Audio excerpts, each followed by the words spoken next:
अस्सलाम वालेकुम नाज़रीन, धरती टाइम से गॾु आहियां अब्दुल अज़ीज़ जतोई। नज़र विझंदासीं अॼु जी ताज़ा तरीन ख़बरुनि ते।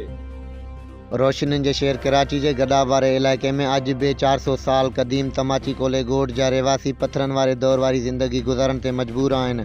1000 खां बि वधीक घरनि ते मुश्तमिल तमाची कोले ॻोठ में तालीम, सिहत, गैस समेत समूरी सहूलतुनि खां वांझियल ॻोठाणा 400 सालनि में खेनि रोड ऐं रस्ता न मिली सघिया आहिनि। स्कूल न हुजण सबबि 400 खां वधीक ॿारड़ा तालीम जहिड़े ज़ेवर खां महरूम बणियल आहिनि। औरतूं मथे ते थां रखी परे वारे इलाइक़नि मां पाणी भरनि थियूं। ॻोठाणा गैस न हुजण जे करे काठियुनि ते गुज़ारो करण ते मजबूर आहिनि। अहिड़ी सूरत हाल ॿुधी जॾहिं अवामी प्रेस क्लब मलीर जा साफ़ी तमाची कोले ॻोठ पहुता त ॻोठाणा साफ़िन आॾो ज़िंदगी जा सूर ॿुधंदे रोई वेठा। रामलो, चांदनी ऐं ॿियनि चयो त हिन दौर में बि सिहत, पाणी, गैस जहिड़ी का बि सहूलियत मौजूदु न आहे।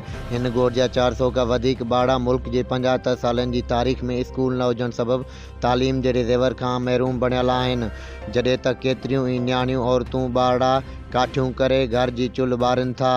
जंहिं ज़िले कौंसिल कराची खे ख़त्म कई वई बहिराड़ी जे वजूद खे तस्लीम करण खां इनकार कयो वियो। हाणे सभु असां शहरी बणिजी विया आहियूं, पर तंहिं बावजूद बि असां पथरनि वारी ज़िंदगी गुज़ारे रहिया आहियूं। हुकूमत अॼु ताईं अहिड़ो को बि कमु नाहे कराए सघी। हेॾे वॾे शहर में असां इंसान हूंदे बि जानवरनि वारी ज़िंदगी गुज़ारे रहिया आहियूं।